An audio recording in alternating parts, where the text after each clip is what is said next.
ഇത് ഞാൻ കുറച്ച് ദിവസം മുമ്പ് എടുത്ത് വെച്ചിട്ട് വീഡിയോ ആണ് കേട്ടോ. റാന്നി വളയനാട്ട് ഒട്ടത്ത് വെച്ചിട്ട് ഷീറൈസ് എന്ന് പറഞ്ഞ ഒരു പദ്ധതി ഉണ്ടായിരുന്നു കേട്ടോ. ജില്ലാ മിഷനും കുടുംബശ്രീയുടെ സംയുക്തമായി നടത്തുന്ന പരിപാടിക്ക് വുമൺ എംപവർമെന്റ് തന്നെ ആയിരുന്നു കേട്ടോ. പിന്നെ ആയിരക്കണക്കിന് ആളുകൾ പങ്കെടുത്ത പരിപാടിയിലേക്ക് ഒരുപാട് ചീഫ് ഗസ്റ്റുകളൊക്കെ വന്നിട്ടുണ്ടായിരുന്നു. പിന്നെ എവിടെ പോയാലും കുറുക്കന്റെ കണ്ണ് കോഴിക്കൂട്ടിലാന്ന് പറയുന്ന പോലെ നമ്മുടെ കണ്ണിൽ ഇങ്ങോട്ടാണ് കേട്ടോ ചലിച്ചത്. എന്താണെന്ന് വെച്ചാൽ ഈ പരിപാടിയുടെ ഭാഗമായിട്ട് പുറത്ത് ഫുഡ് കോർട്ടും അതുപോലെ എക്സിബിഷനൊക്കെ നടക്കുന്നുണ്ടായിരുന്നു. പിന്നെ ഇതിന്റെ എല്ലാം ബേസിക് ആയിട്ടുള്ള കാര്യം എന്ന് പറഞ്ഞാൽ ഇതെല്ലാം നടത്തി വരുന്നത് കുടുംബശ്രീ അംഗങ്ങൾ തന്നെ. പിന്നെ ഈ വേദിയിലിരിക്കുന്ന കുറെ പേരൊക്കെ സംരംഭകർ തന്നെയാണ് കേട്ടോ. വനിതാ സംരംഭകരാണ് കുടുംബശ്രീയുമായി ബന്ധപ്പെട്ടുള്ളത്. പിന്നെ കുറെ നേരമൊക്കെ ഞങ്ങൾ അവിടെ നിന്ന് പ്രസംഗമൊക്കെ കേട്ടു. പിന്നെ ഞങ്ങൾക്ക് ഇരിക്കാനുള്ള സീറ്റ് കിട്ടിയില്ല ഗൈസ്. അതുകൊണ്ട് ഞങ്ങൾ കുറച്ചുപേരൊക്കെ പുറത്തിറങ്ങിട്ടോ. പിന്നെ പുറത്തിറങ്ങിയാൽ നമുക്ക് അങ്ങനെ ബോറടിക്കത്തൊന്നുമില്ല കേട്ടോ. കാരണം ഇഷ്ടം പോലെ കാണാൻ വേണ്ടിയിട്ടുണ്ടല്ലോ. പലതരത്തിലുള്ള പൂക്കളൊക്കെ ഉണ്ടായിരുന്നു. ഞങ്ങളൊന്നും വാങ്ങിച്ചൊന്നുമില്ല കേട്ടോ, കാണാൻ നിന്നതേ ഉള്ളൂ.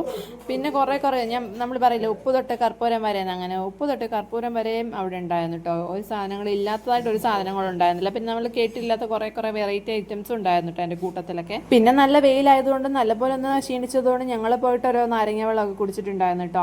പിന്നെ പല ജ്യൂസ് ഉണ്ടായിരുന്നെങ്കിലും നമ്മുടെ എന്തായാലും നാരങ്ങ വെള്ളത്തിന് മാത്രമാണ് ഉടക്കിയത്. അപ്പോൾ നാരങ്ങ വെള്ളമൊക്കെ കുടിച്ച് ഉപ്പിലിട്ട് ഐറ്റംസ് ഒക്കെ കഴിച്ചിട്ട് ഞങ്ങൾ കുറേ നേരമൊക്കെ അവിടെ കറങ്ങി നിന്നു. പിന്നെ ചോറ് കഴിക്കാൻ വേണ്ടി നേരെ വിടുന്നുണ്ടായിരുന്നു കേട്ടോ. നല്ല ക്യൂ ആയിരുന്നു ചോറ് കഴിക്കാൻ വേണ്ടിയിട്ട്. അടുത്ത വിശേഷം അടുത്ത